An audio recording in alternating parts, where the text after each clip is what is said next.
we did end up getting home last night. We did, it ended up working, so I don't know. I don't know why. I think the internet just did not like me yesterday because I had problems getting the results loaded to the website last night. So I don't know.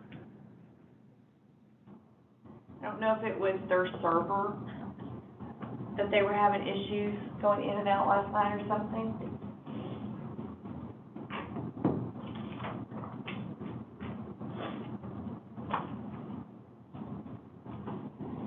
So I found and corrected the mistake that you pointed out to me where it just said "and Renee," and then there was nothing else. We just did and signed by the commission. So I did make that correction. Okay.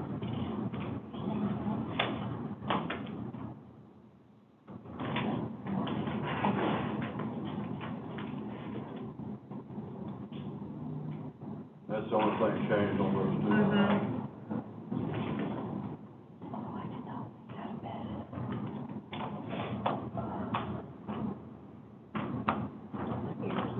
When we find out about that meeting on the 28th, are we gonna have to do it at one? Yes, we will, but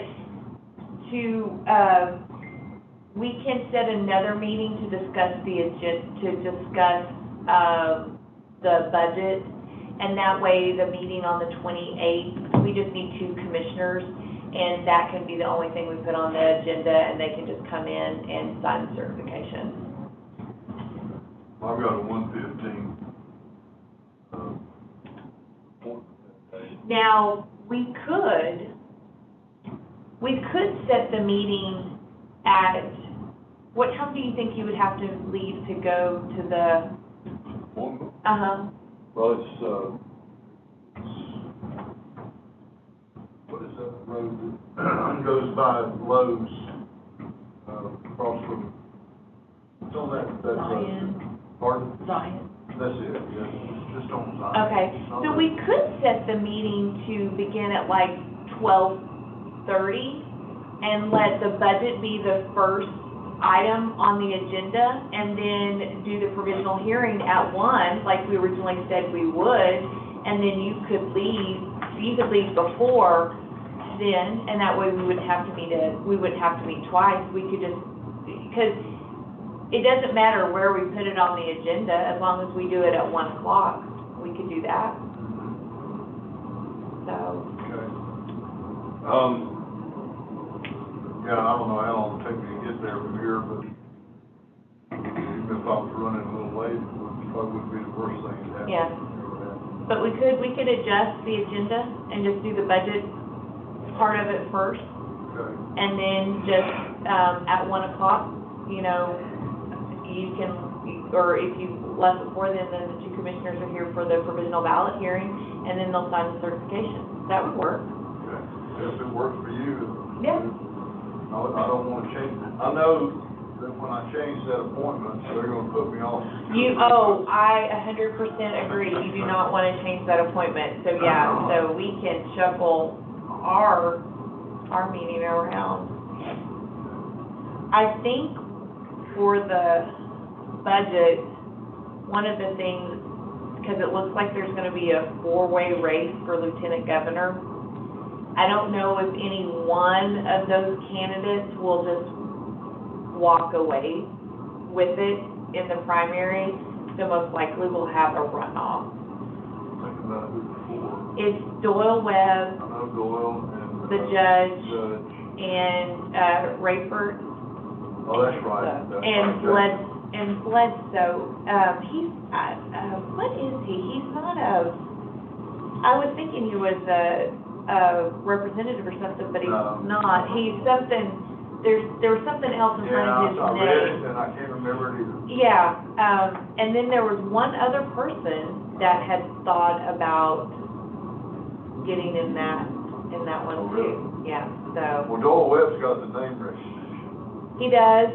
I mean, for us, because the judge is here, in my mind, he's the one I recognize the most, but. And, Surgeon General, that's it. That's it, Yeah.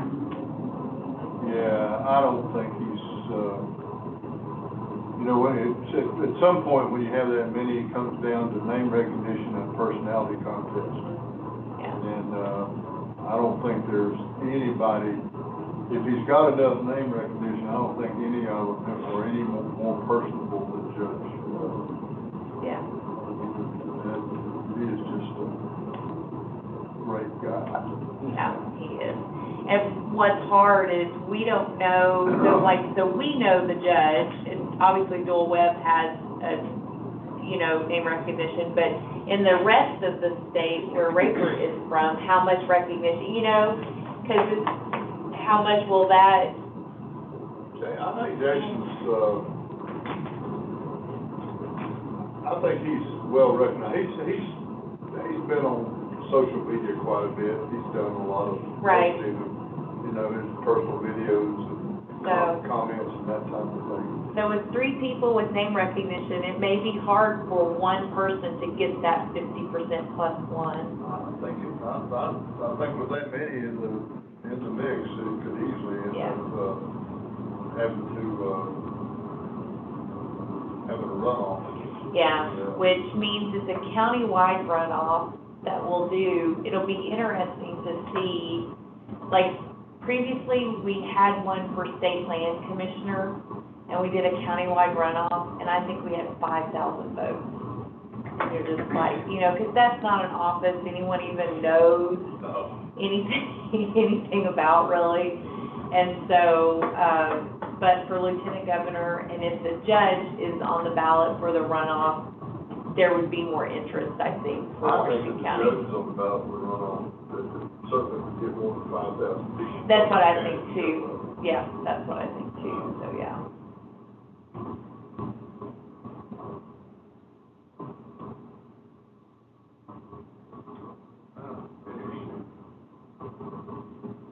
But all those are the things, like, I'll put into the budget, like, to explain, like, because in 2020, we didn't have a countywide runoff for the primary. So that's like, you know, $50,000, $60,000 that I didn't need in 2020, but in 2022, there's a good chance I'll need another $60,000 just for a countywide runoff election. So those are the type of things that I'll present to the commission with the explanations of why this line item has increased and you know, significantly. I don't think you'll need to do too much selling on that. I don't think we all agree. Yeah.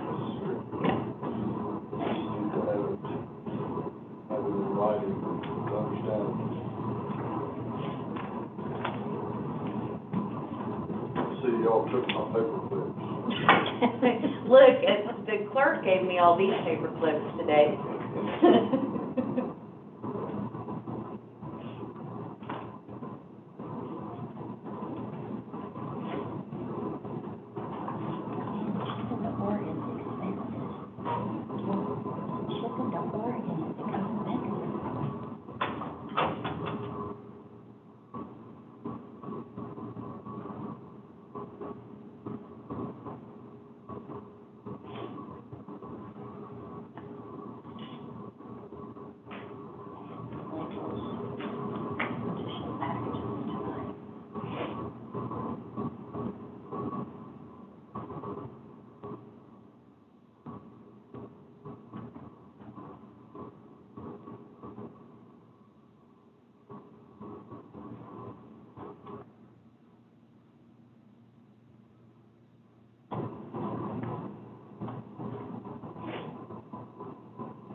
Thought about you being called Betty, you talking to me about me being Tim. Why don't we just change Lacey's name to Veronica, and y'all can do Betty and Veronica? I'm gonna say something? Is that gonna make live you? on YouTube. Yeah. Is that gonna make you Jughead? It could. Or Archie?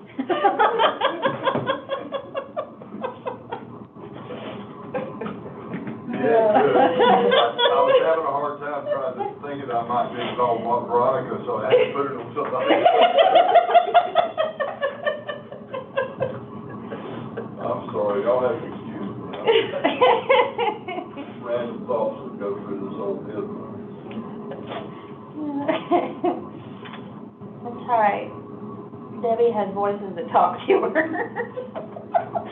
Tell her to put Post-it notes in her pocket. Tell her what? Put Post-it notes in her pocket.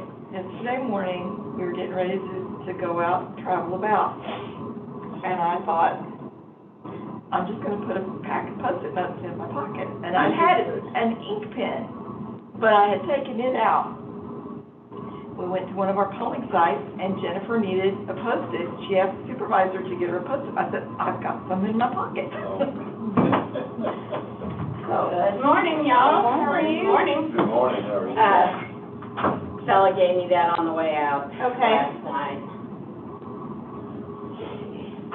Good morning. Good morning. How you guys doing? They moved us Good. again. Oh, yeah? They keep moving us around. That's just cute. I know. It's interesting, right? Apparently.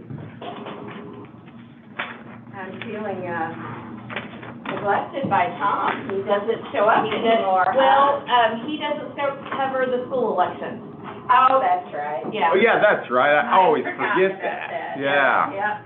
Which is strange that they have, they have a different reporter who just covers the school Right, elections. yeah, Yeah. that just seems really odd. Yeah. Okay, at 9:30 it is. This meeting is called to order. Yeah, we actually approved these minutes last night, so, while things were going on. I did make one correction to the minutes that, that Jim had pointed out to me. It was in April, the April 21st one. There was a line where it just kind of ended with "and Renee." Yeah. It should have been signed by the commission, so I did make that edit, Okay, good. for the minutes. I was gonna mention that, but I ignored it. We had had that conversation. Yeah, before, so I had told him I would make that correction. And That's great. the steel trap mind over here didn't forget it. I understand, okay. Provisional ballot review. Looks like we've got more than 9. There's the 3 from the clerk's office. Oh, good. So, okay. So these are the ones from the county clerk's office, and you signed those last night. These were all for no ID, but they did sign the optional verification of identity affirmation. Okay. And then, That becomes law sometime in this summer. yeah, I believe by August 1st. So Yeah. any election after July, this will Got it. impact those voters. Okay. Got it. And then these are election day ones.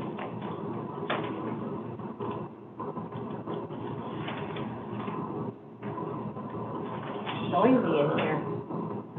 Yeah, did they get the AC working? Seems like it, huh? Air conditioner's running right now. Yeah. Or it was. Doesn't smell so bad in here, or I didn't notice it at least Yeah. when I walked in. These are all, yeses. Okay. No ID, but they did sign the optional verification of identity affirmation.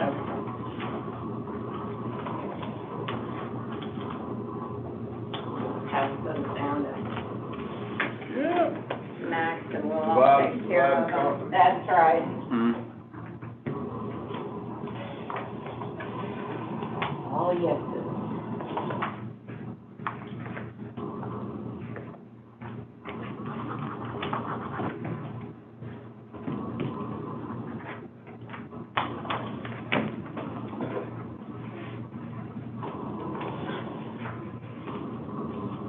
I'm just gonna leave my signed ones right there That will work. with the other deal.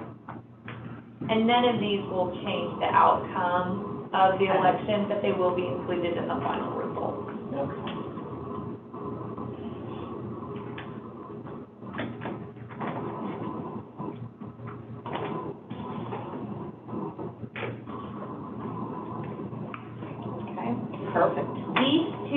yeses.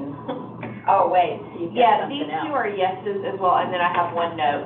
This one, the clerk put a note on here, when the voter filled out the information, and I don't know, but he didn't fill out any of this information, but he did sign in the appropriate places, he did sign here. And the fact that they've written voter ID challenge makes me think that he was not happy with the voter ID law, Yeah. Mhm. because it says challenge, not.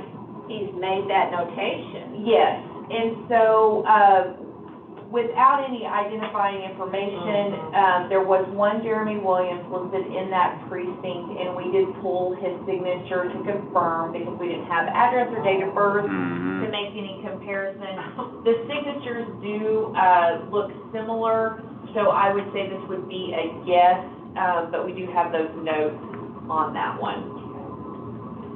People probably don't fill out the bottom, their address and all, because they literally just got looked up in the system, and they assume that we have it. Oh, yeah. You know, because they did. just checked them in, and they Right, just yeah. asked them for the ID. But for the clerk's part, she has to have some, you know, because that's a fairly. They don't know common that name. that people aren't talking to each other about their specific info. It's Right, only on right, the form. Right, Yeah. so I would say that is a yes, based on the fact that we were able to confirm the correct voter by the signature. A yes for now, but wouldn't have been in August, That's right. just like these other Yeah. ones, right? Yeah, and the ones we talked to, or we saw, we kind of, you know, gave them a heads up. Most of them, with the exception of that one, we think people just lost their IDs, forgot their IDs. Well, didn't sure. have on them, so. Yeah. This one is, the clerk made a note on this one, because when she looked them up in Power Profiles, they had a different address than the address that we had on the ballot, and that was a different school zone. Her old address would have put her in Fayetteville Zone 1, but this new address listed on here puts her in Fayetteville, Zone 2, I believe. But when I confirmed on the tablet, that clerk, which is at Central, she had actually done an address change in the poll book, which doesn't show up in Power Profile. So this is the correct address for that voter, and so she does have the correct ballot in there. So that one would be a yes too, but there is that note on there from the clerk. So the system just hadn't updated that It information. doesn't update until after we ahead get and the sign final it. files, and then, Yeah. from Central Point, and then Yeah. they upload it into Power Profile. So yes, so that's why there's a difference in the address on that one. There's no solution on the horizon for immediate updates on some of that stuff. No, the only way for them to be able to do it would be to look it up in Central Point, but it's not as user-friendly. Oh, no. Yeah.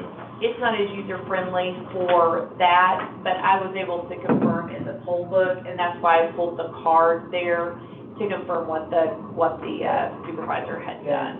So, those are all yeses. This is the one no. This voter is registered to vote in Saline County, not in Washington County. There is a comment on here that she said she transferred her voter registration, but the clerk can find no proof that it had been transferred. We will reach out to her when we send a letter to let her know that her ballot did not count, and make sure that we get her transferred. She has to fill out a new voter registration card. So we gave her a letter at the polling location that said May 28th at 1 o'clock, you've got a hearing. Yes. Yeah, so if she did transfer, if you transfer, you're always just calling that into the clerk's office. You're never No. getting, or they could have filled out an address change form, I guess.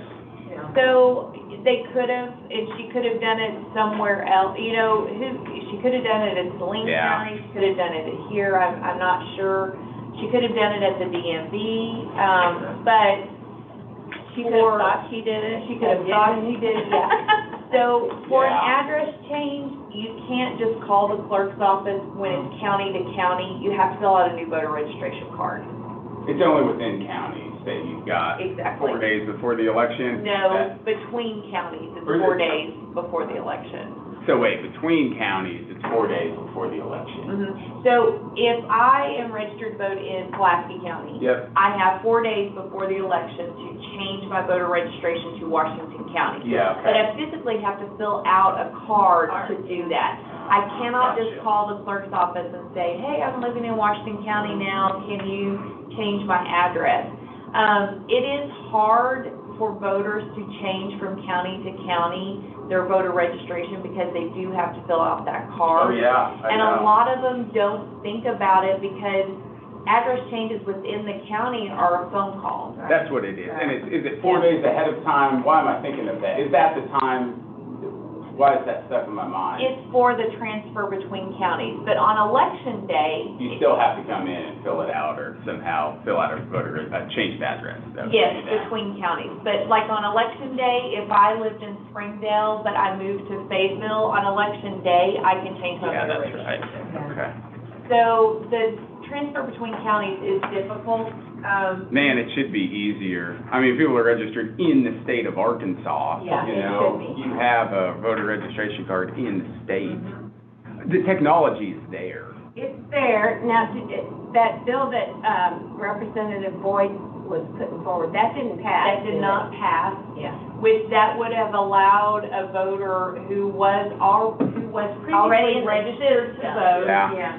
to be able to transfer their voter registration from one county to another online, but it did not pass. I mean, back in the day, I totally get it, you know, we need a physical piece of paper changing your address because it was all paper files in the county clerk's office. Right, yeah. You know, that was all before the systems we have in place now, which is way easier. And I think that will happen, but unfortunately, that one bill was sort of, I don't know, it had some things that muddied the water.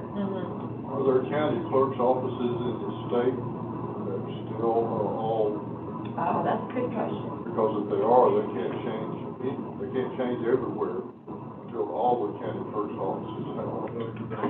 So all the, Is that right? well, Well, all the clerk's offices are on Power Profile, and all the county clerk's offices are provided a state computer, with the Power Profile system. So every county, so for instance, Becky can go in and look and see people who are registered to vote in Newton County, Madison County. She's able to pull that information. So the clerks can look at each other's counties to see where people are registered to vote. yeah, that was my understanding, and even with the Secretary of State's office, right, with some of the new voters who are registered, the county clerks are all sending it to them electronically, right? Yeah. Yeah. Yeah. Good thing. Yeah. It's a good question, though. Yeah, it is. But yeah, I mean, it's all the same system, So it you know, should be should be easy, easily. you know.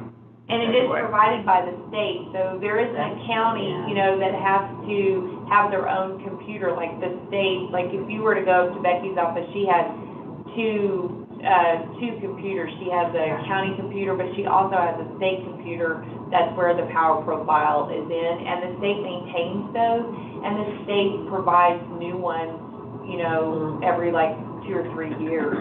So they keep even the smallest counties up to date, with the Power Profile system. Okay. Well, it'll get better. Okay, cool. Okay, are we moving on to abandoned ballot review? Yes, so we have 2 that were actually filled out. I think we have probably 2 that were actually treated as spoiled ballots, but they'll be with the spoiled ballots. But these, normally we might include these in the results. Most of these are for voters who thought they were in the Fayetteville School District, but when they received their ballot, they were in the Springdale School District and didn't want to vote in the Springdale School District. So they have been issued a voter credit, but they actually didn't place their ballot into the DS-200. Wait, what's a voter credit? I've So, never heard of that. well, it means you voted. So if I were to look at your voting Oh, history, okay. it would show that you Yeah. voted in this election. But we don't actually have a ballot in the count for those voters. So they're undervotes. They're not technically. No, 'cause they didn't vote at all. The DS-200. This one is Gotcha. shredded in this envelope. Gotcha. And then this one, I assume, is just a folded ballot. So we could recreate these and just include them as undervotes, or for this election, since they are in Springdale, we could just not include them in the final count as well. I wanted to know how you wanted us to deal with these two ballots. What does the law say on that? It says, so for instance, and really this law is a little antiquated in the fact that it was written for the M100s, where the M100s would reject paper ballots and the voters would walk away, and then they would realize the ballot had been rejected and two poll workers would have to enter it. And it also talks about abandoned ballots, which is like for paper ballots, that maybe the voters sat down and filled out the paper ballot and then decided, I didn't want to vote anything, and walked away and just left it on the table. So this part of the law is kind of not up to date with our technology that we have. It allows you to cast the ballot that was in the M100 that it rejected. Okay. But these two were never in the DS200. They didn't technically abandon them because they gave them back to the poll worker. So I don't know, it's kind of like a gray area. They're rescinding their votes. They have no votes on them, so technically, Max, you're correct that if we were to include them, they would be under votes. Yeah, that's true. They would reflect If we their votes include. cast, if we include them. What does the law say regarding abandoned ballots now? You don't cast You them. don't count an abandoned ballot because you don't know the origin of the ballot. That's the theory. That's why you don't count it, because Okay. like if you found it on the floor, you Yeah. found it on Yeah. the table, you wouldn't necessarily know the origin of the ballot. Obviously, these were handed back to, So you do know the order. we do know the It's origin. not really anything. Yeah. See, this, Uh, that's why I messed up yesterday. What's the difference in having a record? So if one or both of these voters were to come and say, I want to see the record of what happened, you know, what's the difference in what we do in having a record, whether we just don't vote them or we vote them and count them as undervotes? So we haven't in previous years, starting in August, kept like tallies of abandoned and rejected ballots, but we'll actually start doing that in August. It's one of the new laws. So we'll actually have to show that we had these abandoned or rejected ballots. I mean, now you're using two terms now, abandoned and rejected. So the law for this part keeps those terms together, like that is like one little section. Okay. So these are abandoned ballots, in a sense, I think. So the voter is given credit for voting, Even though they didn't vote. even though they didn't actually cast a vote. No matter what, when we look at those two folks' voter registration records, it's gonna show they voted. It's gonna show they No matter voted. what we do now. Participation program. Yes. Yes. Credit for showing that. Yeah. I mean, they revoked their intent to cast a ballot. They never had the intent to actually cast Right. those ballots. And Yeah. I sometimes. don't know how much, intent in the mens rea is a factor under that statute, if at all, but it seems like it is. Yeah. The abandoned ballot was intentionally abandoned or recklessly or negligently or whatever. It wasn't intentionally cast. It seems like these were also not intentionally cast. Yeah. I don't know. Seems like the law's not perfect, but, I mean, the one ripped it up. Yeah, They didn't want to cast that thing. That would definitely indicate intent not to vote. Yeah. So, yeah. So I don't know, Jim's question is a good one, or if we're keeping the record that there's two whatever other ballots, then we can show this is what, how they all add up Yeah. on the back end, if somebody asks. So essentially, if they have, as you say, a credit that they voted, then we should probably slot those non-votes into an undervote. Yeah, I'm not sure that I'm not sure the definition of what a undervote is, so, Somebody there's 5 candidates on a ballot, and they only vote 4, and They don't I vote all don't the mean candidates, races, yeah. They Yeah. voted, yeah, exactly. They voted in the contest, but they didn't vote for a Right. candidate Yeah, or an that's one option. empty or whatever. yeah. I don't know, what's y'all's sense on this? Because my sense is we should probably I don't know. recreate the ballots and just push them through without any, I don't know. It seems like it's like they didn't want to cast those ballots. yeah. So even though they didn't vote for anything, I hate to count the ballots now. So, So we could, what are our options? Count them and count them as an undervote, or just not count them at all and we'll just make a record, you know? Can you put it in Now in category, our meeting. abandoned ballots? Yeah, exactly. so we can, Yep. I think Because what we will be doing this later in the year. Yep. yes, so I've definitely. already started doing the report, so we Okay.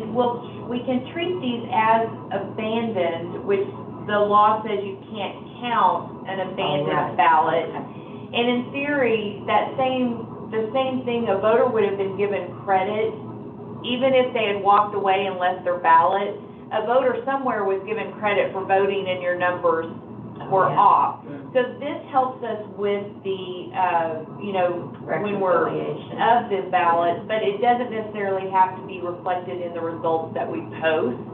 As long as we know, and that report is official now, and it'll be part of the certification, that we had these abandoned ballots, and that's why we were off by 2.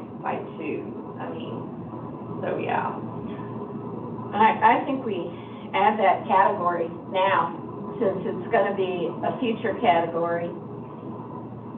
I think it's for school elections. This is, Oh, school it's elections. just for school? We rarely have, like, for a general election or a primary, someone just Yeah. say, I wanna walk away from the ballot. These voters, they wanted to vote in the Fayetteville School District, they got Springdale ballots, and they're just like, I just don't want a Springdale ballot. You know, for a general or a primary, you're typically gonna have at least something on the ballot you wanna vote for. Oh, I see. For these voters, they just thought there was millage on there, and they, were like, well, that wasn't the race I was interested in voting. They thought they were in the Fayetteville School District. Okay. Can we just, so I guess I'm, So we're beating it, dead, of course. So we can treat them as abandoned and fill out that one form that you guys signed, but not include them in the final results. Because I worry about having a category in our final results of abandoned Right, ballots. That's your recommendation. That is my recommendation. that always ends up being a red flag for somebody. What's going on? Exactly, yeah. Yeah, My all right. recommendation is we treat them as abandoned, include them in the final result, that new documentation that you'll sign for abandoned provisionals and rejected ballots, but not include them in the final certification. Okay. I'm good with that. Can we have a motion? Yeah. I'll make a motion that we, handle them Jennifer recommended. as recommended. second. All in favor? Aye. Let's do it. Well, that was hard. Every vo- These people just don't know. Every Right. vote counts, man.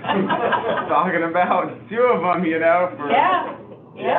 20 minutes, every vote counts. You hate to do Even that. when it doesn't count, and, Yeah. it doesn't change the outcome, but, Exactly. We the take it principle. seriously, voters. Yeah, That's exactly, right. yeah, That's right. exactly. Even if you abandon your ballot, Yep. we take you seriously. Okay, budget due by June 11th.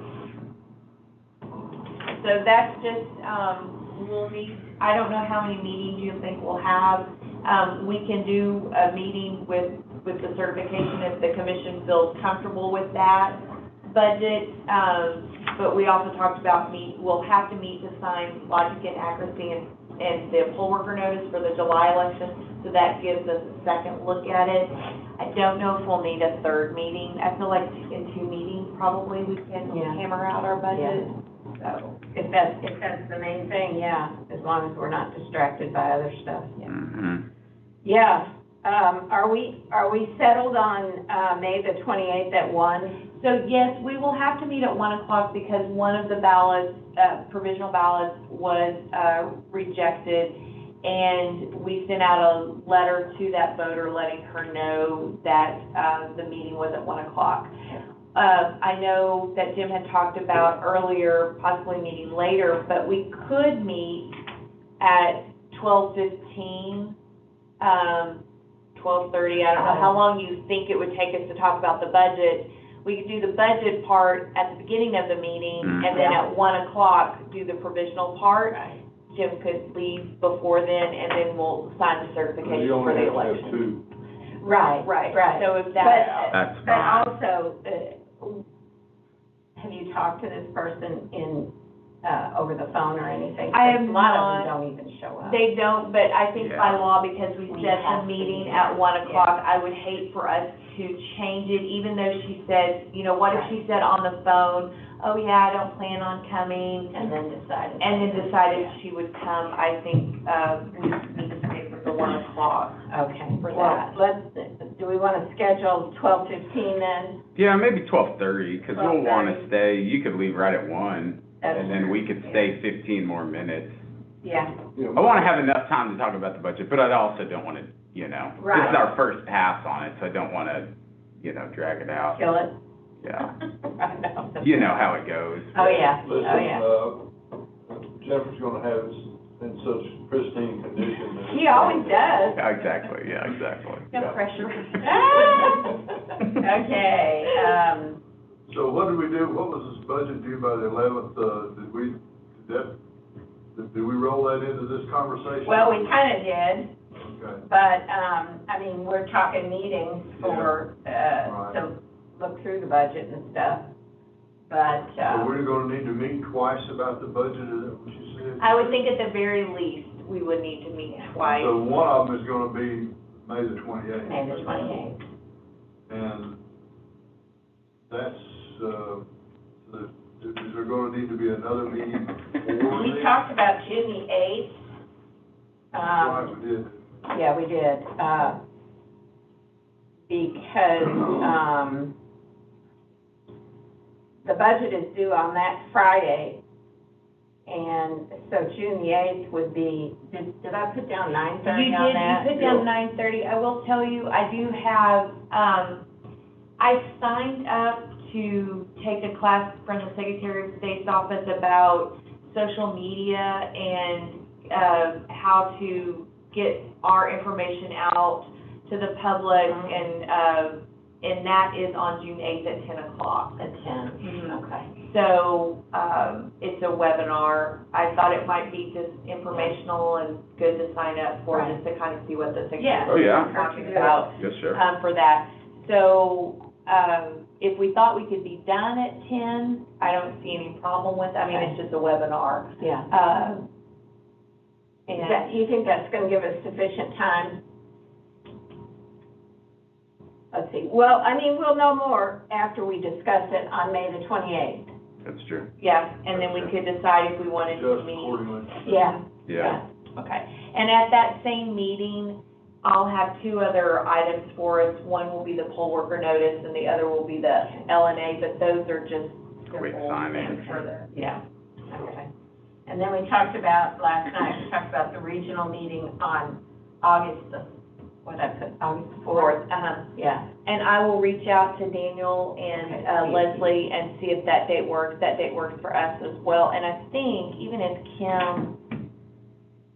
Benton County has an election, she should be able to come because it would be the second Tuesday. Oh, So that okay. should work. I didn't, Okay. yeah, so.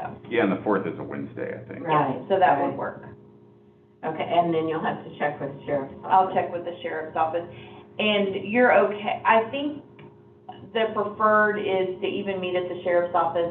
If there's 40 of us, even though we don't have tables, it's still, I think, more preferred than, Kim's room is similar to this, but we would be sitting Yeah. right next to one Similar another. size to this? Maybe just a little bit bigger. Man, that's way too many people to cram. Just, That- you know, Yeah. Okay. just under any circumstances. Yeah, so, okay, so I'll look into August 4th and then get back with everybody. And I didn't have a lot of people say yes, they were going to come, so I think adjusting the meeting time shouldn't be an issue as long as the sheriff's office is available. Cool. All right, other business. Will you send us the preliminary budget so we can look at it Yes. before the meeting? Yes. And that way we'll have sort of a leg up on that. Yeah, good call. One item for the budget that there's 3 items for the budget that I'm gonna source for next year. One, I think the stylists are a really good idea for us to keep for future elections, COVID or not. Oh, yeah. You think so? I do, the voters are recycling them, so I don't think we'll have to buy a lot. But especially for the poll workers, if you think about it, they would be sharing a stylist with every voter that comes in, you know, by letting them use if we just had one stylist. It's always cold and flu season, so providing the voters with a stylist, a clean stylist every time, you know, keeps our poll workers healthy, and it's good for the voters. It gives them a too. sense of security. Yeah, I think so too. So I think, trying to figure out how many stylists we would need for 2022. We have a ton left over from the general. Most people recycle. Cool. So that's great Cool. to know. The other is, we have always done Spanish translations by getting someone to volunteer to do it for us. And some years that works out great and they get the information to me very quickly. Some years I'm like struggling, and it's hard when someone volunteers, like how much pressure can you put on them? I would like to look to see about an actual service, to see what the fee would be to actually have someone translate our stuff into Spanish for us, so that if we're paying someone, I can say, I need it by this date. Right. Accountability. Exactly. So, I mean, the groups have been great to do it, but I feel like sometimes there's pressure and I'm not getting the information as fast as I need it, and so if we paid for a service, and I know that Benton County is looking into it as well, so maybe the 2 counties, we can share the same person, or, you know, same company that does it. That's a good idea. I mean, you could split the costs. Yeah. Some of the forms might be exactly the same. That's true, yeah. I mean, if you could split it, Yeah. that's a good idea. So, and the other one is, when we destroy our materials, in the past, we've had a company, or we've been able to use the county to shred our materials. But that service isn't really available for us anymore. And at the end of 2022, we will have so much more that needs to be shredded because of all the voter statements from 2020. So I want to look in to see how much it would cost for us to actually have a professional company actually do our shredding for us, rather than try and piecemeal it together like we've done in previous years, because we haven't had as much to do. I worry about the volume of shredding that we'll have at the end of next year, so I want to kind of source that cost, and that would be a new cost as well. Plus you also have the added security of knowing it's being responsibly handled. Yeah. And, I mean, we've got to have that above reproach approach. I agree with that. Yeah. Yeah, definitely. I mean, it's the files that need to be shredded. We need Yeah. to Yeah, shred them properly. absolutely. Not that we're not, I'm sure we are, but Right, the volume but gets to be it's such yeah. that, It's an extra burden. You want to make sure that you're covered on that, so that there's nobody coming back at you and saying, well, you didn't handle my paperwork right. If you had to put a number on the volume somehow, what would it look like for I mean, you shred a year at a time? We shred every 2 years, typically. We have to keep voting materials for 2 years, but typically, like in an off year, we only have 1 or 2 elections, so sometimes we just hold that until we'll do the primary election materials. That's always kind of the first when we can start to do the shredding for that. This year alone for the voter statement, I bet we had 20 to 30 boxes of just voter statements. You know, like Like the big, yeah, Banker's box? yeah. Wow. And that doesn't include all the boxes we had for ballots, for early votes. I mean, we must Man, have let's go. 100. Let's go paperless. Come on, you know, all the systems, let's go paperless.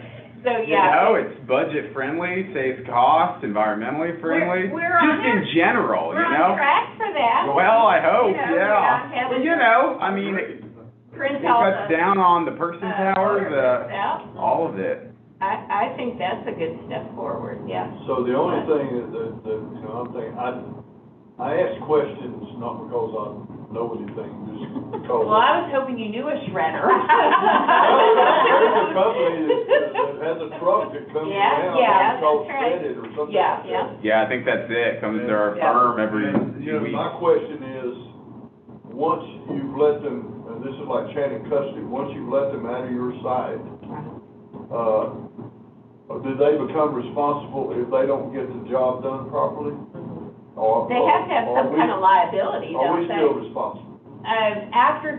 You know, honestly, I don't know the answer to that because I've never used the company. We've always just like taken them over to Boston Mountain and just kind of shredded it, or What's They- at Boston Mountain? the The recycling. Oh, okay. I got it. Or we used to go up to Johnson, there was a place in Johnson that we would take them up in Johnson to do it, and they, you know, dropped them off, and then we're assuming they're shredding them, so I yeah. may be wrong about this because I've never used this, but some of them, I think, will do it on site. Right, which would be So nice. that you've got that chain Well, of they do, custody. that, I think that shredded company, I think they would do it, and you could stand and watch them if Yeah, you wanted to, yeah. I think. Yeah. But those are the kind of questions I would ask. I would also ask the question, you know, do they use a cross shredder where it's, you know, and They probably have whatever kind of, we have a cross shredder shredder you want them in to. the office where I work, Mhm. you know. I don't know what those things cost and how long it would take somebody to shred, Yeah. you know, shred stuff, and if you did it more often, Well, I imagine they've got heavy-duty machinery that will do it, if you're talking about that company that Yeah. has the I truck. don't know how they, yeah. But I know nothing about their operation. I think it's worth it, I think it's, obviously, you gotta look into it. I just, I guess I think of more questions than Yeah. I should. Security, that would be one of the main. I mean, I think it's a fair question. I don't, you know, our firm uses Shred-it. I don't handle administrative matters like that. But definitely there's some type of agreement that they provide that, I think we could get a copy of it, ask them for a copy of their Yeah, contract, yeah. you know, to see what sort of. Do they provide shredding services to election commissions in other counties? Yeah. I like the idea of them coming, because otherwise we will have to rent a truck. No, they'll come and pick it up. Yeah, Trust so me, I see, like they'll come that and pick it idea. I up. like that But idea too, but I because think they will otherwise. shred it I on think they do. site On site. if Okay. you ask for it. Ask for, or, you know, if it was cheaper or easier, and we felt it was necessary, you know, send one person to watch them shred it at their Yeah, Debbie would facility. go out and watch. If they got a big, yeah, exactly, I don't, Just give her a Mai Tai and, you know, a hat, and she can stand there and watch it. Jennifer, this is an election commission issue, not a countywide issue. We have more shreddable documents than any Yeah, other good department in the county. Yeah. Yeah, okay. And I'm gonna get with some of the other departments and see Oh, good idea. what they use, or if they do. The prosecuting office is the only other one that I think has materials that they keep for a certain amount of time, and then they have to shred. But I do know that the library asked me about it once, so I'll kind of get with the other departments. Yeah, that's a good idea. See who they use, especially the prosecuting office. Yeah, because sure. Their materials have to be sensitive too, and kind of see what they do, so. Yeah, that's great, yeah. Yeah. Because you could possibly just team up with them under the same That's true. You know, I Yeah. don't know. Contract, I don't know if the county has authorized vendors, or they don't, that sort of thing necessarily, but you know, Yeah, it's yeah. the same Right. agreement, whatever, if they're set up in the system. Okay, what else? Just afraid to mention anything else. Well, if nobody else mentions anything, we're done. Cool. This meeting is adjourned. All right. Painless, wasn't Off it? to the It races. was. You guys have a good one. All right, you man. too. See ya. Oh, time to start the day. As far as that